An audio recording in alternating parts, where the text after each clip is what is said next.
What's happening, everybody? Nitzan Mosery, the traveling investor, with another week of the Traveling Investor Show. You know, we're born into our families and we're born into our society, and we're actually even born into our parents' financial reality. But what most people don't understand is that just because we're born into a specific family or socioeconomic world, it doesn't mean that's where we have to end up. There's a great saying: being born is not your fault. Being born poor is not your fault. Dying poor is. And a majority of people live life by default. They accept the cards that they were dealt and offer no resistance to mediocrity. You know, here on the Traveling Investor Show, we talk about how to live life on your terms and create the life, finances, and relationships that you dream of. So join me, Nitzan Mosery, your host, every week on the live Traveling Investor Show, where we demystify the art of mastering your mind, body, and wallet so you can be at every softball game, go on every vacation, and spend enough time with your family to where they get sick and tired of you, and that you can tell your boss to go kiss your ass. On today's show, I have a guy that I've known for several years. His name is Jorge Abreu, Jorge Abreu, and George is just killing it. You know, on this show, I like to bring people that talk about mindset, that talk about success, that talk about success philosophies, that talk about how to continue to have a healthy lifestyle, because what is it all worth if we're sick at the end of it? And I also bring people on the show that can share about their successes. And let me tell you about George. He's been investing in real estate for over about 15 years now, and he started in single family, small multifamily properties, and eventually working his way up to large 100 plus unit multifamily properties. And before entering into large multifamily acquisitions, George had wholesaled over 200 single family properties. He's fixed and flipped over 100 plus single family homes, developed and completed several new development projects, over $20 million in ground up construction. He also started and built a construction company, bringing in over $30 million in yearly revenue and growing. He's now an active and passive full-time multifamily real estate investor. And George and his company Elevate currently have 4,443 doors and $375 million under management. I'm going to say that again. 4,443 doors and $375 million of real estate under management. And his assets are located in Texas, Oklahoma, Georgia, and South Dakota. George is the CEO of Elevate Commercial Investment Group and J&T Construction. J&T Construction focuses on helping multifamily investors with their due diligence and full renovations. The strong points are locating deals, due diligence, executing CapEx, new development, and raising equity. His goal is to reach 10,000 doors by the end of 2022 by creating strategic partnerships and implementing the proper systems in place for scalability. He's focused on continuing to grow his network and allocate more co-GP partners, passive investors, and also clients for his construction company. And he's always looking forward to adding value and helping others achieve their goals. George, how are you, my Wow, friend? that's a good intro, man. I'm gonna have you Yeah. do my intro for anywhere I'm speaking. How's it going, my friend? It's going good, man. It's going good. How are you and Fantastic. Master Yoda doing there? Yeah. Well, Master Yoda, you know, we're doing great. We're doing great. And you know, you're kind of the epitome of his saying, do or do not, there is no try. You're going out there and you're just doing it. You're kicking ass. And I see it because I see you on social media. So first of all, kudos to you for having an awesome social media presence today. That is super important. And also, you know, for having the systems and processes in place to really scale your business and your company, and to take it to places where, you know, thousands of other owner operators just dream of having that type of organization, man. So congratulations on that. Thank you, thank you. You're man, you're one of the ones that was there when I started down this path. That's right. That's right. You know, and you just flew right by, man. And it's fantastic. So, you know, share with us, who was George before real estate? Before real estate. I don't know. Can you remember that far back? I can. I was a student in college studying to be an electrical engineer. Um, at some point, I knew I didn't want to be an engineer. So Mm-hmm. before I even graduated, um, started looking into real estate investing. Well, I started looking at successful individuals, and it kept kind of coming back to real estate. So that's when I started digging into real estate investing. How do I do this? How do I get started? Came across Ron LeGrand, Mm-hmm. Mm-hmm. the master of single family, and he's been around for decades. Uh-huh. And I paid for his coaching, and I've always been someone that look in these real estate guru um, world. You see a lot of people that sign up for coaching and all these programs, and they don't do anything with it. They Mm-hmm. attend the events, they don't do anything. Um, I've always had the mindset that if I'm going to do something, I'm going to go all out. So, I think it was a couple weeks after we left the first class, we went ahead and wholesaled the deal, and then kind of just kept doing deals, doing deals. I ended up graduating with my degree and went to work for UPS in their engineering department. That lasted for about a year until I was doing enough in real estate that I felt comfortable leaving that. That's And great. then, yeah, yeah, everybody thought I was nuts. My family, especially, they were saying, "How are you going to pay for insurance?" It's like I'm making, 4 to 5 times as much over here. I think I can afford the insurance. Right. And it's funny. It's always the same kind of people with the job mentality that tell us, "Are you crazy? Oh my God, how are you going to afford this? How are you going to pay for that? How are you going to do that?" The same way that everybody, that we've been doing, right? You just Right. keep going and just keep moving forward, and one day after the other, and just moving. So you thought real estate, you bought the Ron LeGrand, you started doing that. Did you have your construction company before as well? No, I did not. I did not. I started with the investing, and then I knew I wanted to scale it. And one of the bottlenecks we ran into were contractors. Finding enough good contractors. I had some experience. I had worked with one of my uncles owns a large construction company, and I had worked with him for a bit. And the the job I actually took in UPS engineering department, it was more of a GC. I mean, I was the one in charge of expanding any warehouses, or if we had to replace a roof, I was the one managing all that. So Mhm. I said, you know what, I'm gonna start this, and that kind of turned into its own monster as well. We I started doing some third party stuff, and we did a good job, and uh, that started growing hand in hand with the investing.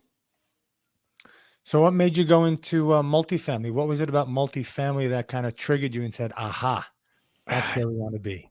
Like I mentioned, I was my goal was to really scale this. I wanted to build something huge, and with single family, I just kept running into bottlenecks on how to scale it and how to really do very very high volume. And I hadn't even paid attention to multifamily. I thought it was out of my reach. I thought you had to come in with millions of your own money to buy these large apartments. And then somebody explained to me what a syndication was, and that you can actually bring investors together and purchase the property that way. And then that blew my mind. I'm buying 200, 400 units on one shot. Like, there's my scale. So yeah, I mean, I don't even want to say slowly. I got rid of all my single family, and I started doing all my focus towards multifamily. That's fantastic. So Yeah. tell what was the first deal that you did? First deal, syndication wise, was a 37 unit. It was a smaller one. I thought maybe I had to go a little smaller for the first one. I was wrong. I think you can definitely go bigger. the fact that it was only 37 units, it was hard to find good management. I was very hands-on with the day-to-day, which was not the goal. Hmm. Um, so the next one was a 216 unit one, and huge difference between those two as far as the management aspect. Hmm. Hmm. Sure. So what did you have to do differently between the 36 and the 200 units? Changed my mindset pretty Okay. much. I Share mean, what kind of mindset were you at the 36 and what did you have to change it to? um, at the 36, it was okay. I think I've got enough knowledge to do this. I think I know how to do the underwriting. I know how to find good deals. I've been doing that for years. Hmm. Um, so I was ready to do it, but my mind just wasn't ready for the larger numbers. So between those two, I kind of just, I had been through the process. I had also began invest passively in other indicator deals and larger ones, so I could see how that was kind of ran. Um, and I was just ready. I was just ready at that point. Had started building the social media platform that you're talking about, so I felt like I could raise more equity at that point as well. Hmm. That's great. And all right, so change your mindset. So it's all about mindset, right? It's kind of the same thing, the same product, but the mindset has to be different, right? hmm Yeah, the same Um, process. I mean, really, it's bigger numbers, but overall the same process. right, right. It's the same process, the same everything, but the only difference is the mindset. And how about okay, so where did you now come up with all of the capital to buy these bigger properties? I mean, we've done all kinds of different structures and partnerships. We've got private equity in some of our larger deals. We've got just regular common equity from high net worth individuals, and also co GPs. So sometimes we'll bring in other GPs that can help with different aspects. Maybe boots on the ground, and they can also bring some equity. So this year we've spent a lot of time building out that, getting some good partners that we know can raise a certain amount of equity per deal, and that's definitely been helpful. Now, how do you compete? I know we once we talked about this a few weeks ago, I think, when we were on a phone call together. In today's market, everybody's putting hard money, right? Now, for those listening in that don't know what hard money is your earnest money deposit becoming non-refundable immediately, right? And a lot of the big REITs and the funds and the rocks and the pebbles and the stones and all these different groups are coming in non-refundable with earnest money deposit, non-refundable day one. So how do you compete with that?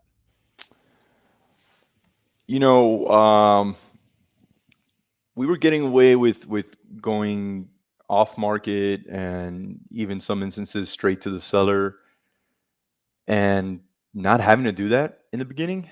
Hmm. The first couple years of doing this. This year, it's been pretty much impossible. Everybody's expecting that.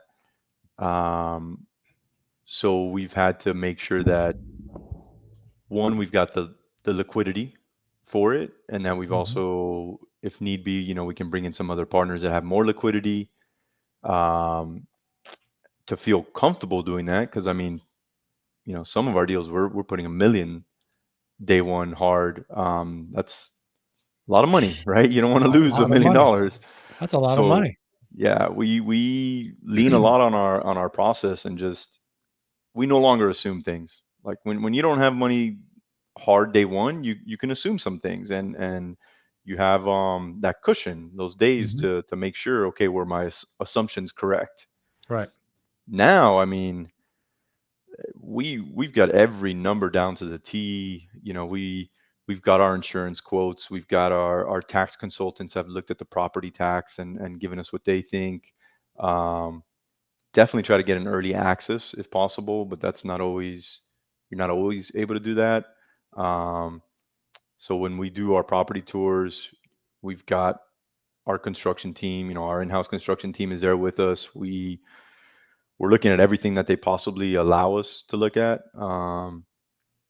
And yeah, I mean, we feel confident in the numbers that we're putting down, so that allows us to feel comfortable putting that money.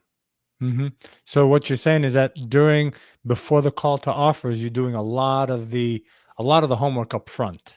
Yes, You're pretty much knowing exactly what you're going into, even kind of before you submit your LOI, absolutely. Yeah. right? You know your renovation numbers. You know how much you're going to increase the rents. You've done your homework on the comps. You've done your homework on the sales. You've interviewed property management companies. Yep. So you're basically going in as if you've already won the contract and you're in your due diligence phase, and you're running your due diligence, minus obviously probably doing the lease audits and things of that nature, but everything else around that inspection you've done already. Correct. And I mean, obviously, you can't do that at a very high volume. You can't do that for every property that's listed. So at the same time, we've been focusing on our relationships, the deals that we know the broker and they can get us in there, and or we also have co-GPs that are bringing us deals, right? And they Hmm. they maybe have already locked it up with the LOI, so um, we're not wasting a lot of time, I guess is Right. what I'm saying. Yeah. Hmm. All right. Obviously, to be able to do multiple deals and to have so many investors in your database and to keep in touch, what kind of systems have you put in place, and how did you figure out which systems you needed? Um, I think the CRM part of it was big. So we at first we had a CRM, and then we had a email marketing, and there were two separate softwares. I think once we realized we can combine those two, that was very helpful. So we use Active Campaign Hmm. that does both of those. Um, we've automated a lot of our leads, so as they come in from different sources, they all get funneled into Active Campaign, and that's using a mixture of being able to sync Active Campaign with some of the other softwares, or also using Zapier to kind of bridge that middle. To me, the more things you can automate, obviously the better. There's Hmm. only so much time, and you've got to be efficient with it. So um, that was a huge focus for me last year. So Hmm. with COVID, last year was a little slower. We had a lot of momentum going into last year, and then we closed two deals before COVID hit, and then we had one under contract right when COVID hit, and I think after that we were able to sneak one in before the end of the year. Um, but what I did with all that time that I was hoping to be spending acquiring and implementing business plans, um, I built out these functions and these systems. I spent a lot of time on that, so that's what allowed us to really take off this year. And so when you said, automating your leads that come in, these are leads for investors, people who are looking to invest passively, or are these leads for sellers that you were out there searching for, or both? Um, Mainly the investors, Hmm. and now I'm also beginning to.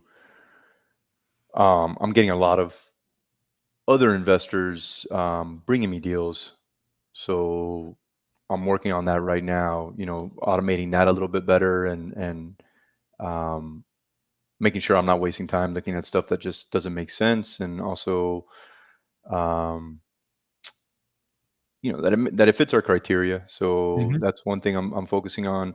The the whole going straight to seller.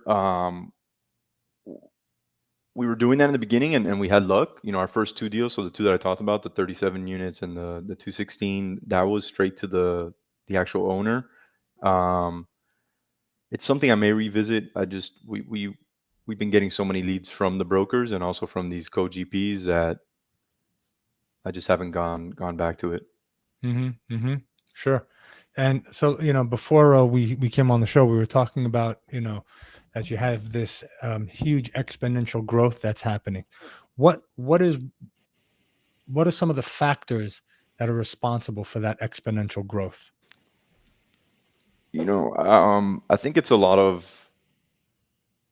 the work I was doing years before, kind of just finally starting to see the results. I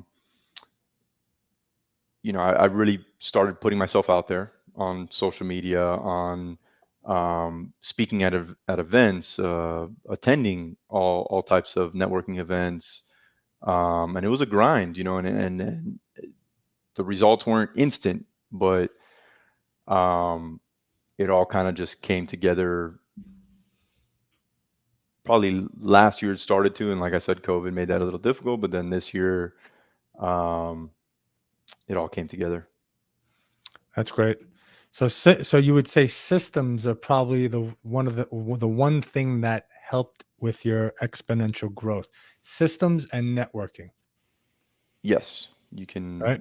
and putting myself out there too, I think is one of them. When you say Which putting which yourself may out there, be you which mean may you be mean networking is in kind of the social thing. media? You mean by Correct, correct. uh-huh, right? Yeah, and I guess for you it may not be that difficult. I can, um, for me, I'm very to myself. I love working and I love just kind of like getting into it, but I've never been someone to speak in front of a room of 1,000 people. That's wasn't me.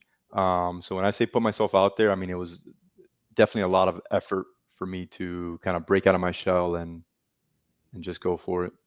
Right. Yeah, I mean, I'm, believe it or not, I'm very much like I'm a very introvert person. I do I'm not not a see that, person. but But we have to force ourselves to get uncomfortable, yep, right? yep, And it's, and one of the things for me that is super uncomfortable is to go to an event, to go to a conference by myself with nobody else. And because then you're there by yourself, so I yep, have to force myself to yep. go and engage with people, and not just hang around with the people that I know, but force myself to meet new people. Yeah, that's so And true. I mean, I used to go with my business partner all the time in the beginning, and then, um, yeah, like I think it was probably last year. Well, no, there were no events last year. So yeah, this year I just I just went for it, whether my partner's coming or not, cool, but I'm going. right, right, I used to do the same thing. Laura and I, we used to go, call, hey, I'm going to this event, you coming? Yeah. Okay. And at least it was like your wing person, right, Hmm. is there, and you feel a little bit more comfortable. But I said, I have to go out there and I have to do this on my own. And I love the phrase, right? It's a little phrase, and all the letters in it are two words. And it goes, if it is to be, it is up to me. I like it. Right. And um, I can't count on anyone else to go to these events with me. I can't count on anybody to go network for me. I used to send my wife and her sister out to network for me, to go and meet business people and doctors. I mean, who the I mean, hell that's wants not a to bad talk to idea, me? but You and I, we're lucky. We have beautiful wives, So right. go talk to some doctors. Go bring back some business cards. Yep. Yep. I used to take my wife all the time until we had all the little ones. Yeah. So I feel you. You Yeah, I know, like one that sits with me is from Tony Robbins is if you tell yourself you can't, then that means you no, what is it? If you tell yourself you can't, you must. Yeah, if you tell yourself you can't, you must. mm-hmm, mm-hmm. Absolutely, absolutely. You know, if it is to be, it will be. Yep. If it is, yep, absolutely. All right. So let's see. We're getting here some comments here. Great info, Mike Reed. If it is to be, it will be me. And then we have Lonnie Boulay says it is very uncomfortable being new to the circles and not knowing anyone. That's true, Lonnie. And for example, I was at the Rod Khalif's event this past weekend, and that Hmm. was a completely new circle for me. And I went there on my own. I met Lonnie over there. I met Michael at another event that I was speaking at, that I was the only, I didn't go with anybody else. So, going out there, you have to put yourself out there, right? On social media as well, and you just got to do it. What are some tactics? Not tactics, but there are people listening in that are getting started in multifamily, right? That, for example, I met a lot of people at Rod's event. I met a lot of people at Jake and Gino's event. They're getting started. They want to know how. What are some of your top 3-5 things that they should do so that people can reach your level of success? Because you're at a pinnacle. You're light years ahead of where people are. You've got your systems in place. You've got everything, and you've really taken off, and it's phenomenal. I'm super excited for you. It's Thank you. awesome to watch the success. And I always say, find somebody who has what you want, do what they did, and you'll get what they got.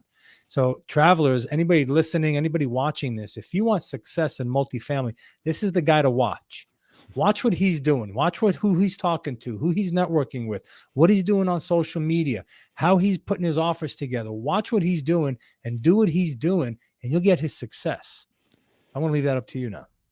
Okay, so let me think this one through. One, I would say, kind of what you just said. If you can find somebody, if you're just starting out, if you find value that you can bring to somebody that's doing what you want to be doing, then do it. If you think you can raise a million, or I don't know, maybe even 500K on a smaller deal, and you can bring that value to a deal sponsor, then do it and then learn from them. You know, we can always use more help. If you're coming in and you're coming into the deal and also offering, how else can I help? Yeah, I'm going to bring this equity, but I also want to help with the asset management. I also want to help with this and that. Um, I think you can learn quickly that way. On the networking side of it, one little trick or suggestion is, if you're going to attend an event, usually there's some type of networking you can do beforehand, whether it's on, let's say, their Facebook group page, or they've got some type of software where you can network.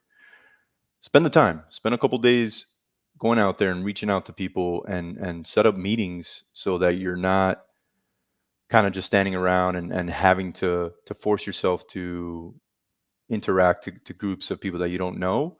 At least this way you get some meetings set up ahead of time, and you can also pinpoint who you want to meet. I think is very important. Um, the point of networking isn't to just go around handing your business card out. You got to actually make connections and build that relationship. I know Nitzan and myself, like we've gone out to dinner before. We've really made connections at these events. Um, so the third one, I think the third one is, and I always say this, is focus. So don't, especially now, man. There's so many things happening. We're at a pinnacle right now, with the crypto, and then you've got virtual space and virtual real estate. You've got you know, all this stuff. And then even within real estate, you've got so many different real estate classes, hotels, mobile homes, all this different stuff. I'm not saying you can't do more than one, but at least focus on one for a bit, um, conquer that, and then you can start diversifying. Absolutely. Absolutely. I agree 100%.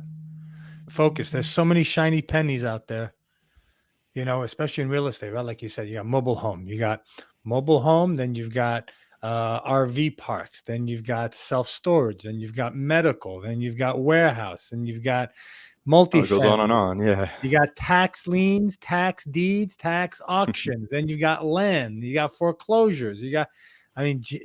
For an industry, we have so many sub niches in it. And in the beginning, when I first moved to Florida in 2009 from Israel, and I was getting back into the real estate world, I was following the shiny pennies to see what. First of all, I wanted to learn all the different things that there were out there. and but then I also wanted to learn and see what would give me the best return on investment of my time, right? Yep. And like you, multifamily was the way to go.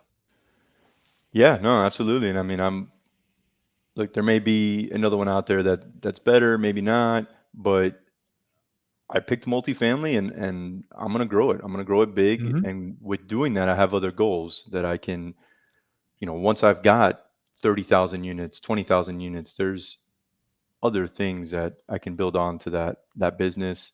Um, I'm not saying I'm not gonna get into. Look, I'm pretty sure I'm gonna get into storage at some point. I'm pretty sure, Hmm. but my bread and butter is most likely always gonna be multifamily. Right, right. I agree on that as well. The core business, the core The income core business, producer, yes, that's a right? good. I like The that. core business is multifamily. Hmm. you know and I have a hotel, I have a glamping resort, I have a couple of short-term rentals as well, but the main business, the core business is multifamily, and that's what we know, and that's what we're experts on. So what do you think of what's going on in the marketplace? How long do you think this ridiculous compression of cap rates is going to last? Oh man, you giving me that question, huh?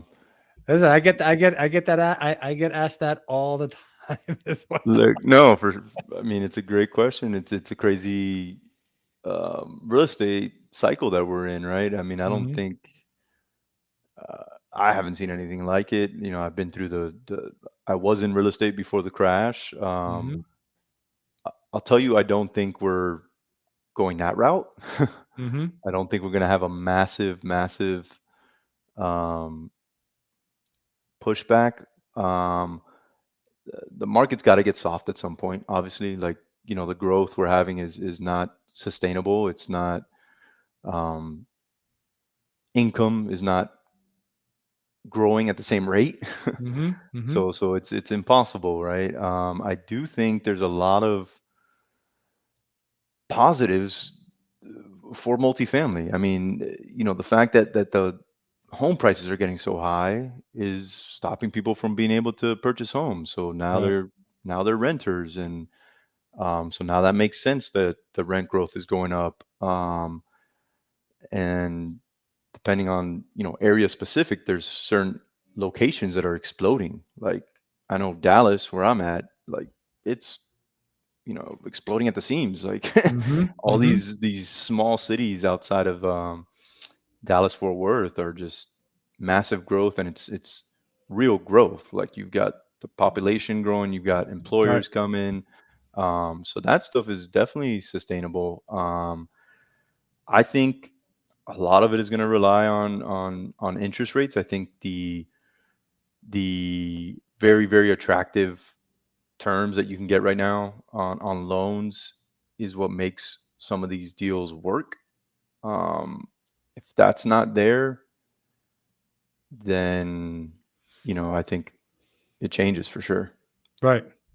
So let's talk about that, Yeah, Um, someone like yourself who's going out there and you're buying and you're buying and you're buying and you're buying with these I'm with, selling too, but right? You're yes. selling too. Hey, it's a seller's market, right? I'm Yeah. selling also, right? I'm getting rid of a lot of my stuff, getting poised to, buy some more stuff.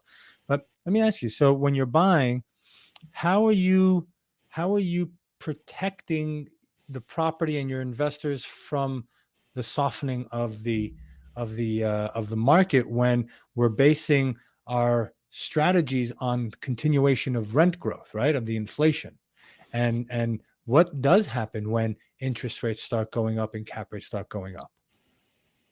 So me personally, and my company, what we target is something with a value add, a true value add piece that we know we can come in and generate that extra income. Um, and what I mean by that is we're not banking on the appreciation. We're not, the basis that we're coming in on a lot of these deals feels like it still has growth. I have, for instance, I have issues with Phoenix. I Hmm. know it's a super hot market. It's been a super hot market. I know investors that are making a killing But when you're paying double what I'm paying per door for an apartment and you're getting the same rent, I just I don't get it. Like you're Hmm. banking on appreciation, and if the market really gets soft and that's not there, then what? Then I think you're in trouble. Because essentially it's not cash flowing. I mean, Right.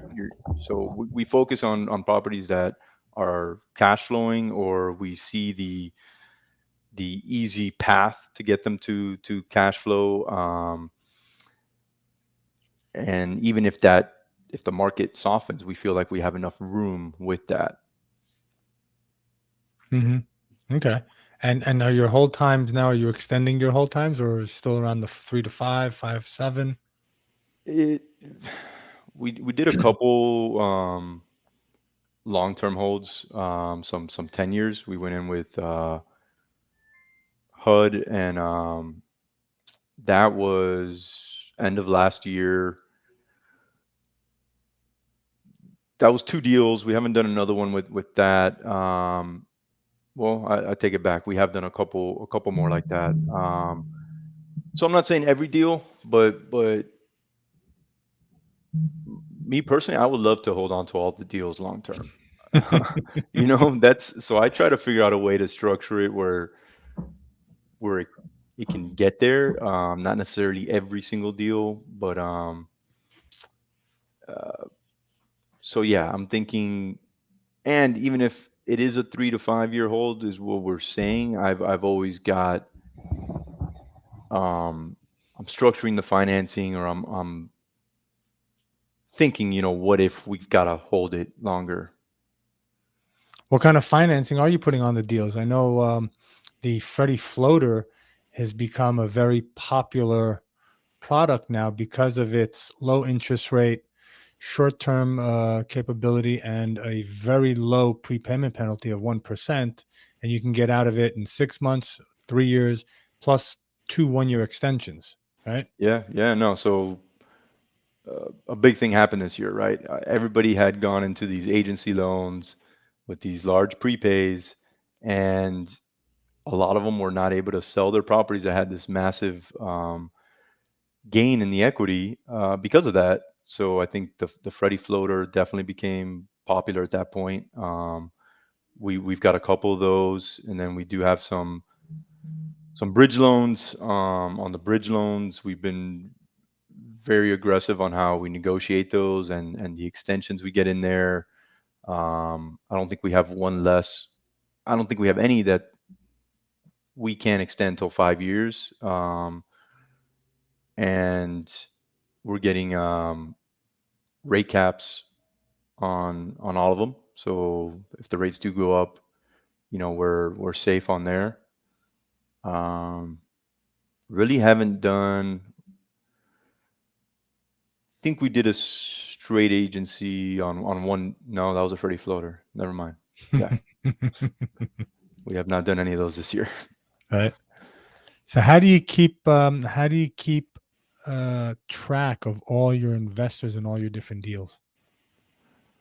Um, What kind of I've got software do you use? okay.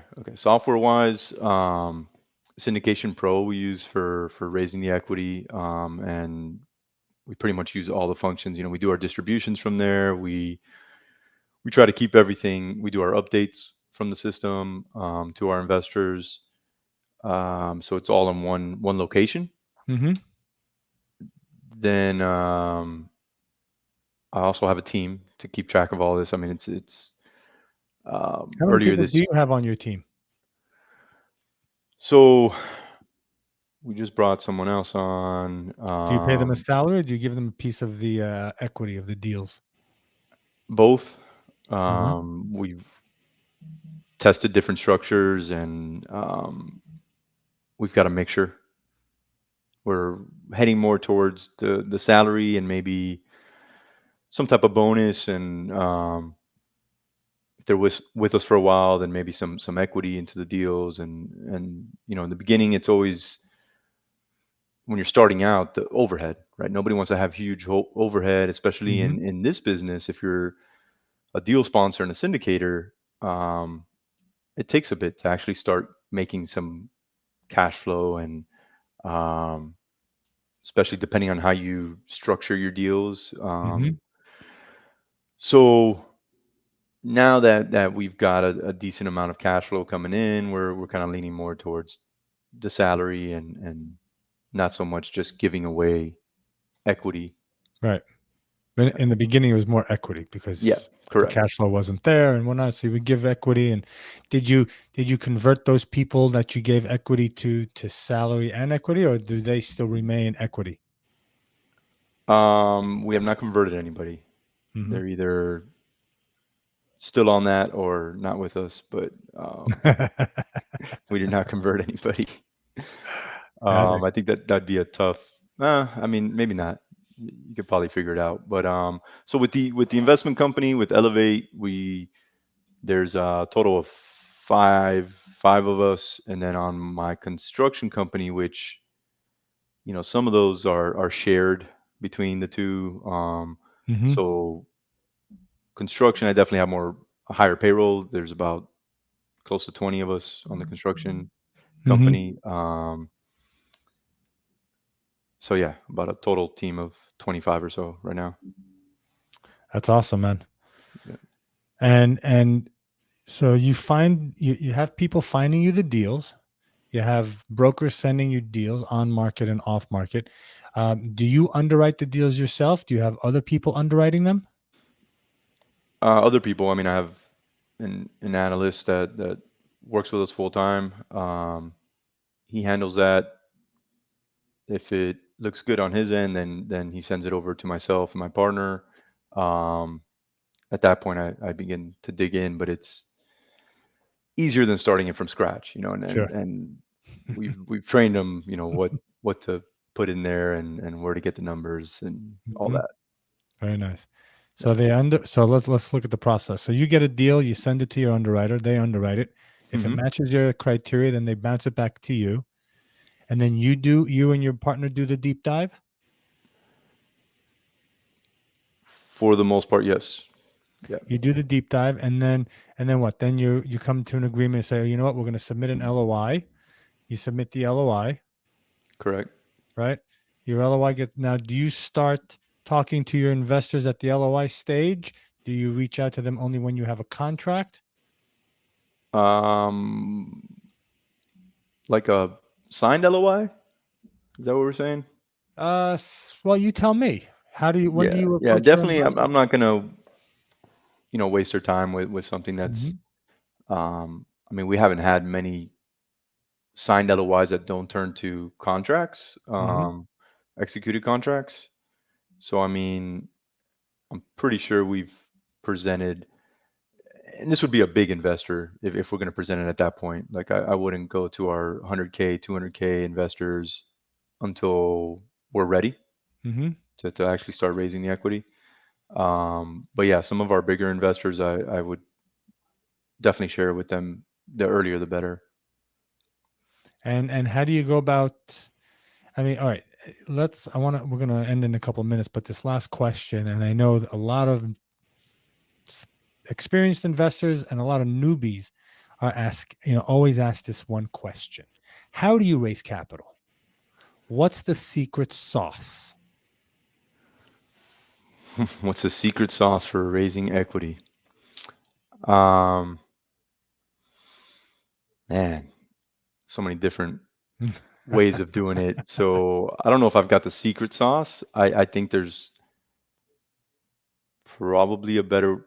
So I don't have a niche, right? I think a better way of doing it is possibly having a niche, meaning like, you've got it in with all these type of doctors, and you're part of some association, and you're just going to target that. I think that's a really good way of doing it. I took more of the shotgun approach, and I'm speaking at every event. I'm on everybody's podcast. I'm constantly posting on social media. Hmm. Um, so that's been my success, is doing that, and then being able to capture the leads coming in from there, and turning it into investors. And then once we have those investors, taking good care of them, and then turning those investors into more investors because of their referrals. That's awesome. That's awesome. Did you hear that, travelers? Network with people, find your niche. If you don't have a niche, go shotgun approach, but then put them into a CRM system so that you can keep communicating with them, then make them your investors. And then, I don't know if you heard it, he said it very quickly, then treat them well. What do you mean by treat them well? Let's say a property isn't cash flowing right now. There's been a hiccup. You just came out of God knows what. It's not cash flow. How do you still treat your investors well? I think, and I've always said this, even with um, the construction company and any employee I ever bring to any of my companies, is communication goes such a long way. And Mhm. I know everybody's heard that, but Mhm. it's so true. Like, um, if you want to, if somebody says you over communicate, you're doing a great job. Like, you want to really um, communicate with your investors constantly. I mean, we do um, monthly, sometimes even twice a month updates. I'm going to start implementing doing videos on site for our investors. Like, if you're going through a bad situation with a property and you've communicated that with the investor step by step, they understand what's happened, they see what you're doing to make it right. Um, that works. At the end of the day, if they don't get the projected returns, maybe they might not be that happy as if they did, obviously, but they would appreciate the communication through the process, I think. And you'll possibly still keep them as investors. If not, maybe they won't at least talk bad about you and do all that. Mhm. Right. Absolutely. So we got a question here from Lonnie. It says, so just getting started, do you suggest starting to build out a team to vertically integrate from the get-go? So as you grow, you can also grow the system and redefine as needed. That's a great question. I think definitely building it out. I don't. So I don't want to say this and have people. I think overthinking things is a lot of people get stuck there, and I don't want you to think that you've got to overthink some of these, but I think planning it and knowing how you're going to split responsibilities and as you grow, have some type of idea of where your first bottlenecks are going to be and who you're going to have to bring in, but don't go and bring in a team of 10 and then try doing this. I do think you need to get started on your own, or if you've got a partner, however you're doing it, you definitely need to start doing it yourself. And then as you grow, if you've thought about that system, you can start plugging in as you grow. Um, I have, so on the construction company, I did not do that. I just grew, and it was crazy, and it was you know I had to fill in seats, and it made me do some bad hires and keep some people that I shouldn't have kept, and Mhm. um, so at some point I realized what I did, and I kind of stepped back a little bit and kind of reorganized things. But um, with the investment company, I didn't. I thought about it and I knew what I was gonna do, but I didn't bring everybody on first. Day one. It's we're adding pieces, as we grow. Mhm. That's awesome. George, thank you so much for being on the show. You dropped a lot of bombs on us, a lot of nuggets. I'm excited to see what else you've got going on social media and in multifamily. How can people find you? Yeah, we're constantly updating our website with free content and obviously, any investment offerings. Website is Elevate CIG, stands for Commercial Investment Group. So elevatecig.com. They can also shoot me an email, which is Jorge or George, spelled Jorge, Jorge at elevatecig.com. Actually, if Typing it they in. email me and they mention that they saw me on Traveling Investor, I'll send them. I've got a list of free content that I can send over. Awesome. Travelers, did you hear that? Mention that you saw Jorge on the Traveling Investor Show, and you're going to get a free gift. It's going to help you elevate to the next level. Ooh, I like it. Awesome, man. Well, hey, what's the next event you're going to be at? Next one I believe is in Houston. It's if they go to my website, I Mhm. have an events tab, and I put all the events I'm going to be there. But it's February in Houston, MFIN conference, Multifamily Investor Network or something like Network that. conference. Yeah. That's Dan Hanford. No, so that's the virtual one, which Uh-huh. I highly suggest. That one's great. Mm-hmm. That's in January, but then there's Mm-hmm. an in-person one in February hosted by Ferris and Ben, and then also Kenny Wolf. Mm-hmm. Oh, okay. Yeah, Fantastic. Well, maybe I'll see you there. yeah, that'd be awesome, man. Awesome, man. Well, thanks so much for being on the show. We appreciate it. Keep kicking ass, and we look forward to seeing you at the top. Awesome. Thank you. Awesome. Yeah, man. So, travelers, it's been a great show. Thank you for listening. You'll be able to find this show and many other traveling investor shows on all your favorite podcast stations, Spotify, Apple Podcast, iHeartRadio.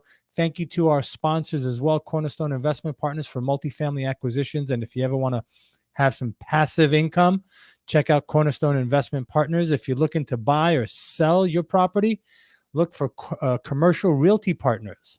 And if you need a management company to manage your assets and get you away from your residence and all the toilets and the issues, well, check out jadepmc.com.